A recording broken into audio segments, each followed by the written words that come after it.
ketika kita mempunyai iman, keyakinan, tauhid kepada Allah Subhanahu wa taala dengan mengikuti apa yang telah ditentukan oleh Allah Subhanahu wa taala, yang telah disampaikan oleh Nabi kita Nabi Muhammad sallallahu alaihi wasallam.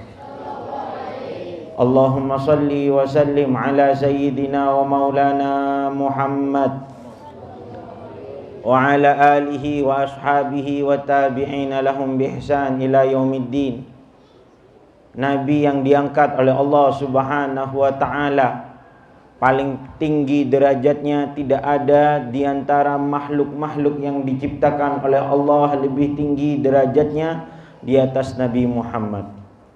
Nabi yang diberikan ketampanan oleh Allah Subhanahu wa taala, tidak mungkin dan tidak akan pernah Allah menciptakan makhluk lebih tampan daripada ketampanan Nabi kita Nabi Muhammad. Allah Subhanahu wa taala tidak pernah mengagungkan dan tidak akan pernah mengagungkan orang melebihi Nabi Muhammad sallallahu alaihi wasallam. Allah Subhanahu wa taala, Tuhan semesta alam ini, begitu agungnya dan begitu rahmatnya Allah, tapi Allah Subhanahu wa taala tidak pernah memberikan rahmat lebih besar daripada rahmatnya Allah yang diberikan kepada Nabi kita Nabi Muhammad. Dan Allah Subhanahu wa taala tidak pernah mencintai dan tidak akan pernah mencintai melebihi cintanya Allah kepada Nabi Muhammad, dan tidak akan pernah ada yang bisa mencintai Allah seperti cintanya Nabi Muhammad sallallahu alaihi wa ala alihi wasahbihi wasallam. Beruntung bagi kita wahai para hadirin wal hadirat, kalau kita orang yang beriman dan dipilih oleh Allah Subhanahu wa taala untuk menjadi orang Islam, di hati kita tertanam untuk berusaha mencintai Nabi Muhammad. Karena mencintai Nabi Muhammad adalah salah satu ibadah. Naam, saya berkata adalah salah satu ibadah yang paling tinggi, ibadah yang paling luhur, yang jarang dimiliki oleh seseorang di akhir-akhir zaman ini, yaitu adalah ibadah dengan cinta kepada Nabi Muhammad. Ketika saya berkata cinta kepada Nabi Muhammad, bukan cuma sekedar mengikuti Nabi Muhammad, bukan cuma sekedar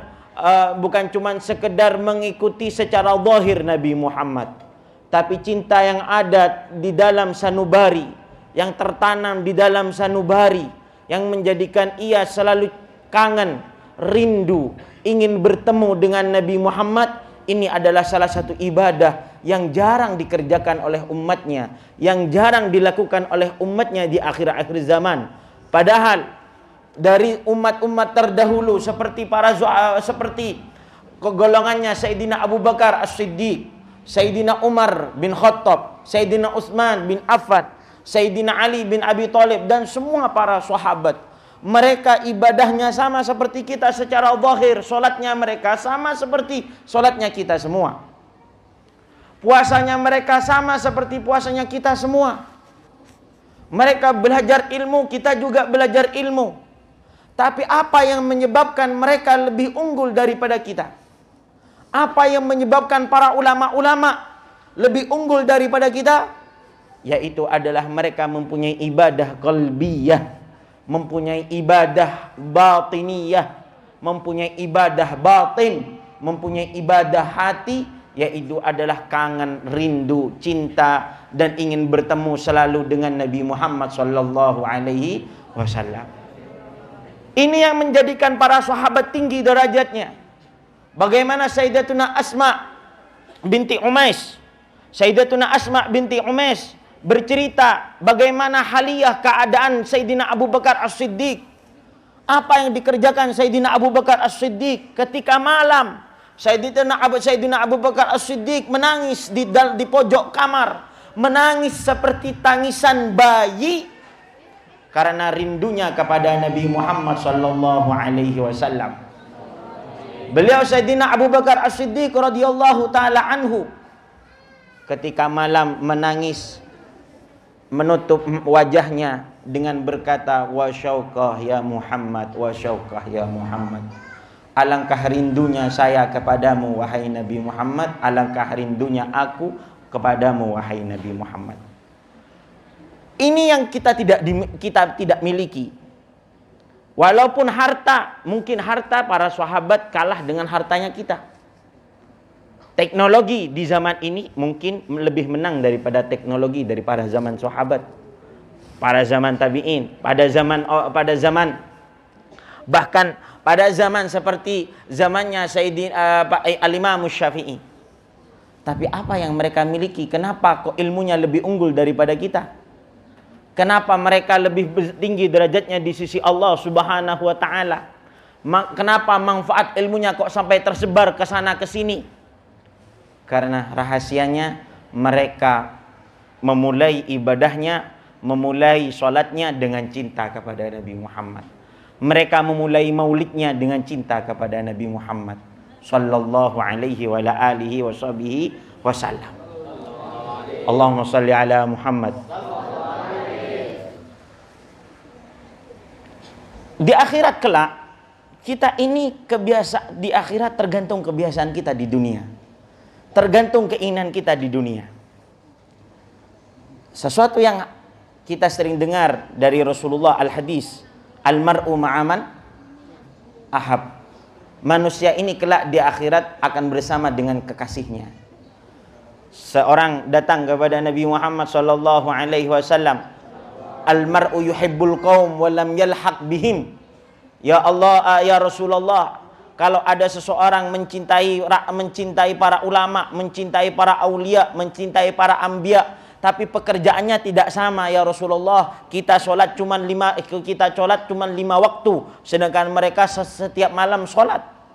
Apakah tetap orang ini berkumpul dengan mereka? Ya, dia akan berkumpul dengan para ulama, dengan para aulia, gara-gara cintanya yang sungguh, cintanya yang tertanam di dalam hatinya.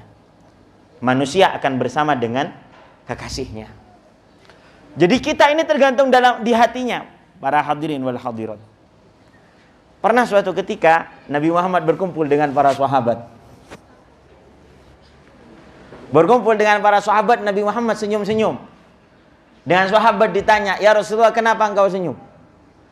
Saya ingat pemberian Allah Subhanahu wa taala telah pernah memberitahu kepada saya, nanti di surga ada orang meminta kepada Allah Subhanahu wa taala untuk diberikan lahan tani. Dia di surga minta kebun, ladang sawah. Minta sawah.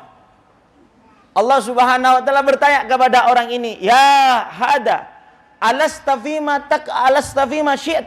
Bukankah kamu sudah aku penuhi apa yang kau inginkan di sini di surga?" "Ya Allah. Kuntu fima syi'tu." Apa yang saya inginkan saya dapat di surga. "Terus kenapa kamu kok masih ingin bertani? Ingin menjadi petani di surga?" Ini di surga. Ini di surga masih ingin menjadi petani. Kenapa? Uhibbuz zar'. Karena saya dulu ya Allah di dunia senang jadi petani. Makanya sampai di surga orang tersebut tetap ingin menjadi petani. Kenapa? Karena keadaannya di akhirat tergantung keadaannya di dunia. Kita baca di Al-Quran, ada sebagian orang berbohong kepada Allah Subhanahu wa ta'ala. Ada orang munafik di dunia, orang ini sering berbohong, hatinya dia itu tidak percaya ke Allah dan Nabi Muhammad.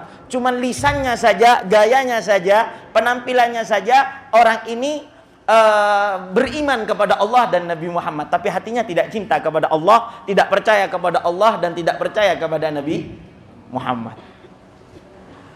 Ketika berhadapan dengan Allah Subhanahu wa ta'ala, Allah ceritakan dalam Al-Quran, "Tsumma lam takun fitnatuhum illa an qalu wallahi rabbina ma kunna musyrikin. Undur kaifa kadzabu ala anfusihim." Firman Allah Subhanahu wa ta'ala, orang ini setelah ditanya nanti di akhirat, "Engkau di dunia ngapain?" "Wallahi rabbina ma kunna musyrikin." Saya demi Allah, demi Tuhanku, di dunia dulu waktu saya hidup di dunia, saya tidak pernah menjadi orang kafir, tidak pernah menjadi orang musyrik. Saya demi Allah, saya menjadi orang yang beriman. Di dunia sering berbohong, nanti di akhirat juga berbohong. Allahumma sholli ala Muhammad.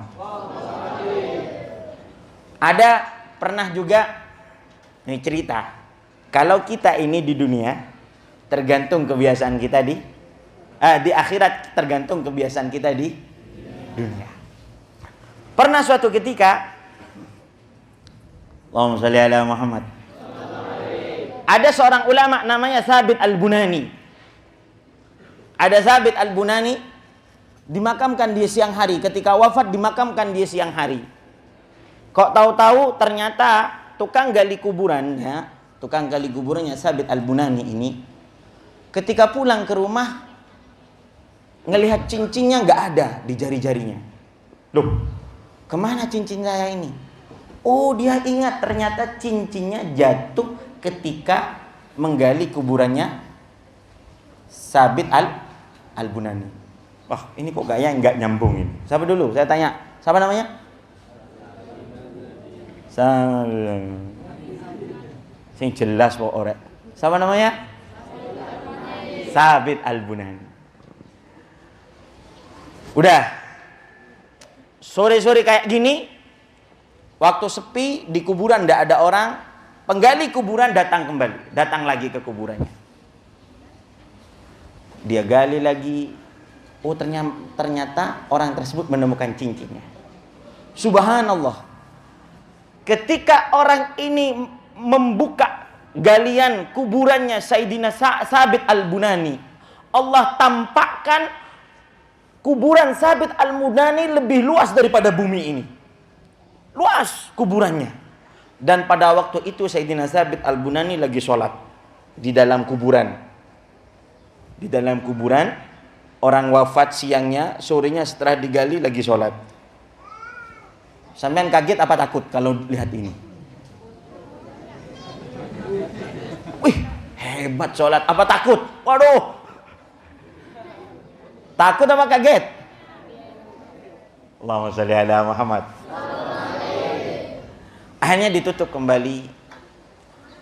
Orang ini yang penggali kuburan, Nabashil Kubur, datang ke rumahnya Thabit Al-Bunani. Di sana ternyata ada keluarganya, saudara perempuannya. Dia tanya kepada saudara perempuannya, saya mau tanya kepada kamu, kata penggali kuburan. Saya tanya pada kamu. Allahumma sholli ala Muhammad. Oh ya, nanti di akhir kalau diperbolehkan dengan Hadratus Syekh Haji Mansur, mungkin ada pertanyaan dari para hadirin wal hadirat, silahkan. Pertanyaan yang berkaitan dengan keterangan saya atau pertanyaan bebas, terserah. Siapa yang mau tanya silahkan, baik dari santri laki-laki, tapi kalau santri perempuan nunggu izin dari beliau Hadratus Syekh Haji Mansur Al-Kaf. Semoga beliau dipanjangkan umur, sehat wal afiat dari Allah Subhanahu wa taala. Kalau nggak ada yang tanya, saya nanti yang tanya. Tak kasih ujian nanti dengan saya. Hadiahnya, ini hadiahnya sudah. Allahumma sholli ala Muhammad. Baik. Nyampe mana dah ceritanya ini? Hah? Masya Allah, dia denger ini. Pengen hadiah. Udah, kita teruskan. Jadi, penggali kuburan ini datang ke keluarga Thabit Al-Bunani. Wahai keluarga dari Thabit Al-Bunani, apa yang dikerjakan Thabit ini? Keluarganya tanya, kenapa kamu kok tanya-tanya gini? Enggak, saya sungguhan bertanya. Kenapa kamu kok bertanya seperti ini? Kata keluarganya. Terus dijawab oleh penggali kuburan, saya barusan menggali lagi kuburannya Thabit Al-Bunani karena cincin saya ketinggalan waktu saya mengubur Thabit. Kata saudaranya ini, wallah, saya demi Allah Subhanahu wa taala, selama 40 tahun Thabit Al-Bunani sholat di pojok kamar selama 40 tahun, tiap malam 300 rakaat menghatamkan Al-Quran. Allahumma sholli ala Muhammad. Jadi Thabit Al-Bunani tiap malam menghatamkan Al-Quran dan sholat 300 rakaat. 300 rakaat menghatamkan Al-Quran. Sebelum subuh tiap malam minta kepada Allah Subhanahu wa taala. Setiap malam minta kepada Allah Subhanahu wa taala, ya Allah, saya sholat 300 rakaat belum puas. Kalau Engkau mewafatkan saya di hari ini, jadikanlah saya orang yang sholat di dalam kuburan. Karena saya gak puas sholat di dunia. In katatta ahadan yusalli fi kubri, faktubni musallian fi kubri. Kalau engkau menulis atau mentakdirkan ada orang sholat di dalam kuburannya, tulislah saya, takdirkan saya untuk menjadi orang yang sholat di dalam kuburan. Karena saya di dunia belum puas sholat. Padahal setiap malam beliau ini sholatnya berapa rakaat? 300 sambil menghatamkan. Itu pun belum puas. Karena kebiasaannya sholat di tengah malam, maka Allah tulis, takdirkan di akhirat ia menjadi orang yang juga sholat. Lantas kalau kita wafat hari ini, kira-kira apa kebiasaan kita di dunia? Main game. Umpama, waduh, masa di akhirat nanti main game? Allahumma sholli ala Muhammad. Makanya kita perlu, wahai para hadirin, kita ini kalau sudah mencintai Nabi Muhammad, maka kelak di akhirat akan bersama Nabi Muhammad sallallahu alaihi. Kalau kebiasaan kita memuji Nabi Muhammad di dunia, kita akan menjadi orang yang pemuji Nabi Muhammad sallallahu alaihi wasallam. Terutama jenengan para santri semua yang ada di sini, atau wali murid bahagia kalau punya anak ada di pesantren seperti pesantren di pondok sini. Karena Rasulullah sallallahu alaihi wasallam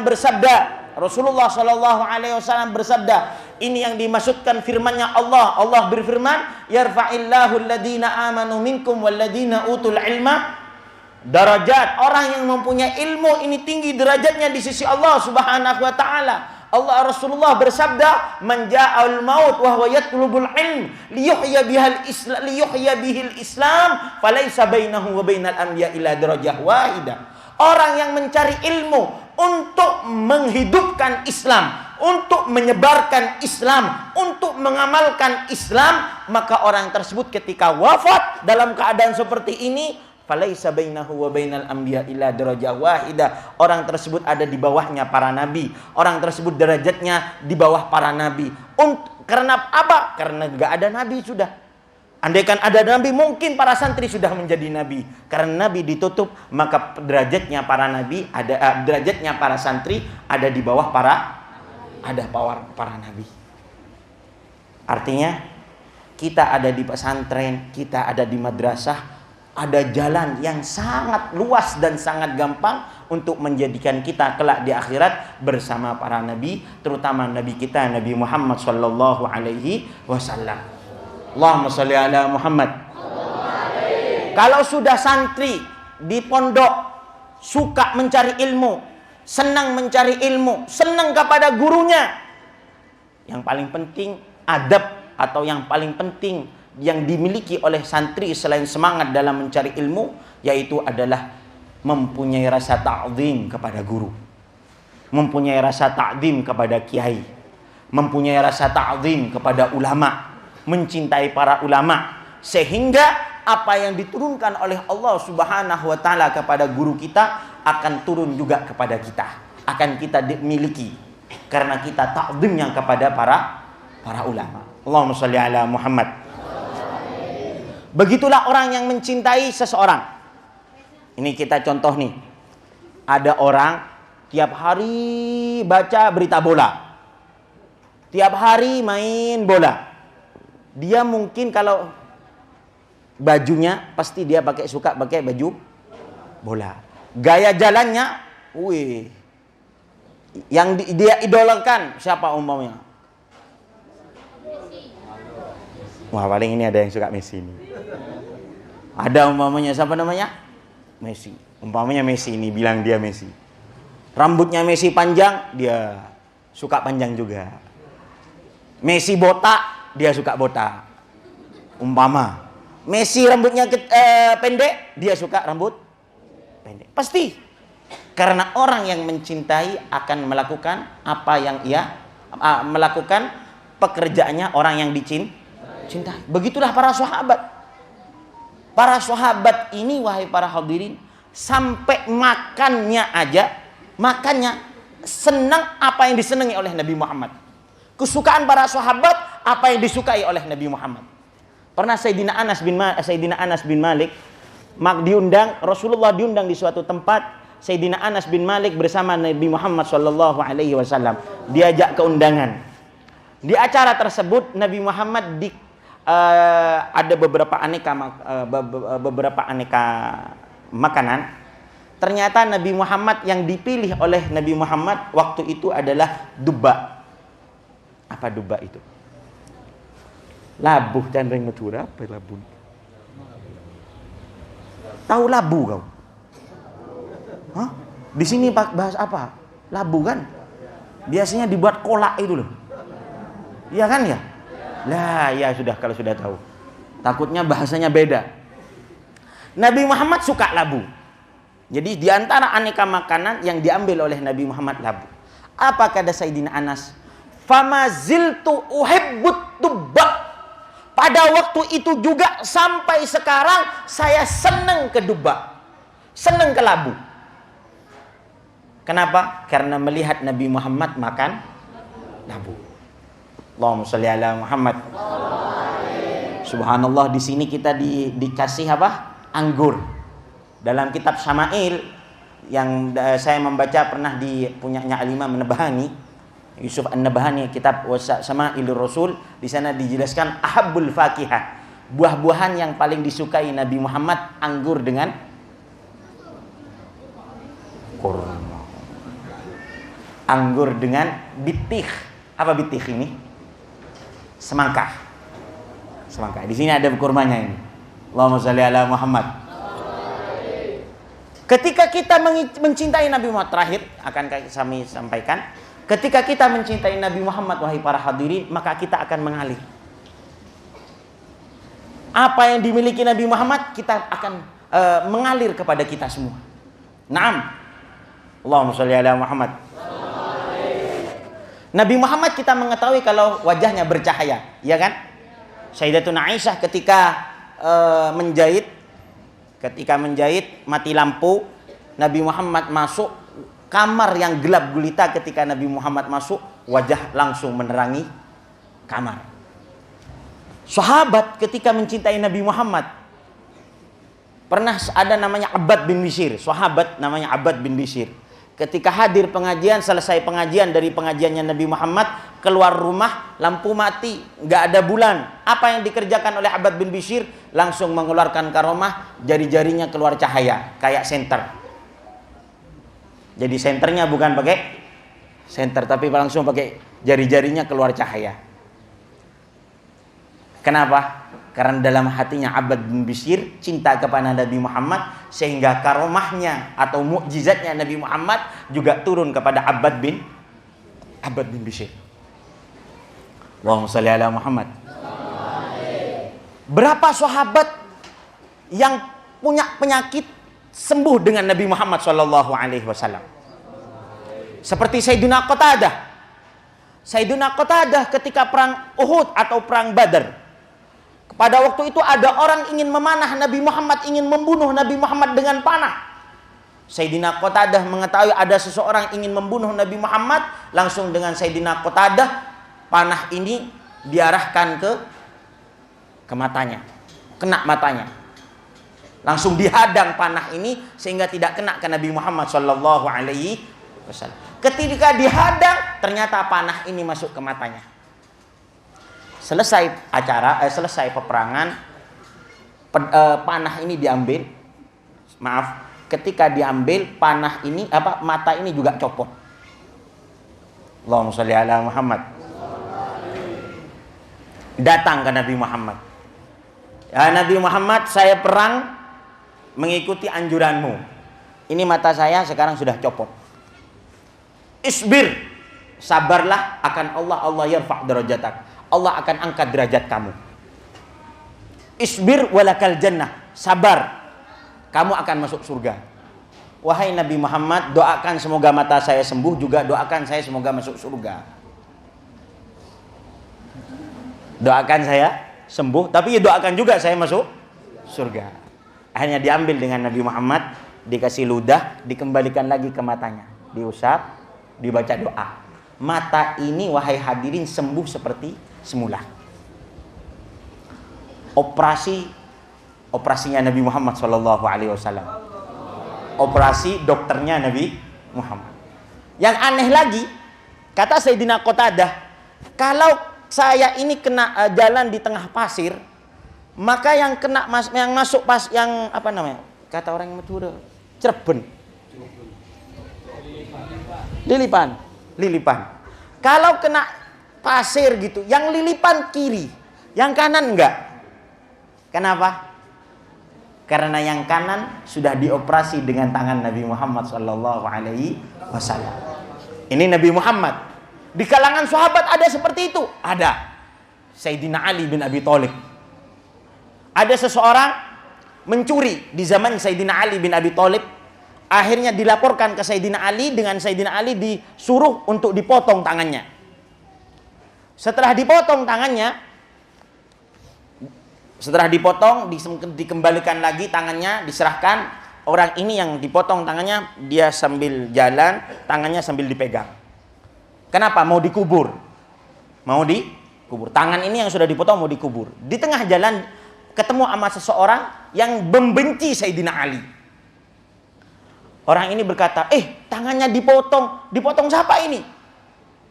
Kata orang tersebut, ya sambil memegang tangannya, membawa tangannya. Tangan saya dipotong oleh menantu Nabi Muhammad, orang yang dicintai oleh Nabi Muhammad, khalifah dari penggantinya Nabi Muhammad, Ali bin Abi Thalib. Orang-orang kaget, tangannya dipotong tapi memuji kepada orang yang memotong tangannya. Dilaporkan ke Sayyidina Ali, ya Ali, kamu tadi memotong orang yang mencuri ya? Iya, kenapa? Orang ini ternyata pecinta kamu. Oh, iya. Orang ini setelah ketemu di tengah jalan diejek sama orang. Sambil memegang tangannya, orang ini berkata, saya dipotong oleh kekasih Nabi, menantu Nabi, yang dicintai Nabi, pengganti Nabi. Dipuji kamu. Akhirnya dipanggil dengan Sayyidina Ali bin Abi Thalib. Panggil orang tersebut, yang mencuri yang saya potong tangannya ini. Ada apa? Setelah datang, ketemu dengan Sayyidina Ali. Akhirnya Sayyidina Ali ini berkata, kamu telah dipotong dengan saya. Iya, sini tangan yang saya potong. Diambil, kemudian dikembalikan lagi, didoakan dengan Sayyidina Ali, langsung tangan ini kembali semula. Setelah diusap dengan Sayyidina Ali bin Abi Thalib. Kenapa? Karena Sayyidina Ali bin Abi Thalib di hatinya ada cinta kepada Nabi Muhammad. Anggota tubuhnya mengikuti Nabi Muhammad, sehingga dengan Allah Subhanahu wa taala dikasih apa yang dimiliki oleh Nabi Muhammad kepada pecintanya. Ada seseorang tidak percaya ke Nabi Muhammad yang kita baca barusan di Ma'alul Qiyam, wa atakal udu yabki. Terus? Gimana qasidahnya? Wa atakal udu yabki wa tadallal baina yadaika. Itu ceritanya gimana? Ada seseorang tidak percaya kepada Nabi Muhammad sebagai Nabi. Akhirnya Nabi Muhammad ini bilang kepada orang ini, panggil kayu itu, panggil pohon ini. Nabi Muhammad bukan manggil sendiri, tapi Nabi Muhammad menyuruh orang ini untuk memanggil pohon. Orang ini kalau tidak disuruh oleh Nabi Muhammad, nggak mungkin bisa. Tapi orang ini datang ke pohon, wahai pohon kau dipanggil Nabi Muhammad. Wa atakal udu yabki. Pohon ini datang kepada Nabi Muhammad sallallahu alaihi wasallam. Sudah selesai. Akhirnya kemudian Nabi Muhammad berkata kepada orang yang belum percaya kalau Nabi Muhammad sebagai nabi. Nabi Muhammad berkata kepada dia, bilang kepada pohon ini suruh kembali ke tempatnya. Orang ini bilang, wahai pohon, kau dengan Nabi Muhammad disuruh kembali ke tempatnya. pohon ini kembali lagi ke tempatnya. Orang ini bisa nggak berbicara dengan pohon? Nggak bisa. Tapi karena dia disuruh oleh Nabi Muhammad, diperintah oleh Nabi Muhammad, maka orang ini juga mempunyai karomah, mempunyai mukjizat yang dimiliki oleh Nabi Muhammad. Allahumma sholli ala Muhammad. Dan masya Allah, kami lihat tempat di sini barokah. Tempat pondok ini penuh dengan barokah. Santrinya banyak. Kenapa? Apa rahasianya?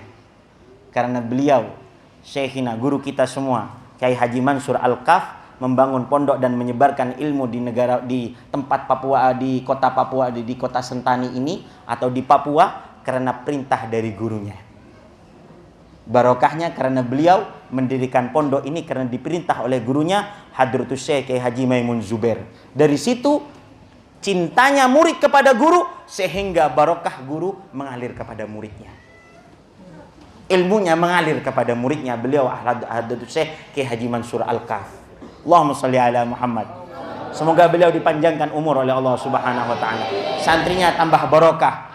Kalau sampean semua mencintai beliau, kalau kalian semua mengagungkan beliau, kalau kalian semua mengikuti aturan beliau, kalau kalian semua mengikuti arahan beliau, maka ilmu yang beliau dapatkan dari gurunya, ilmu yang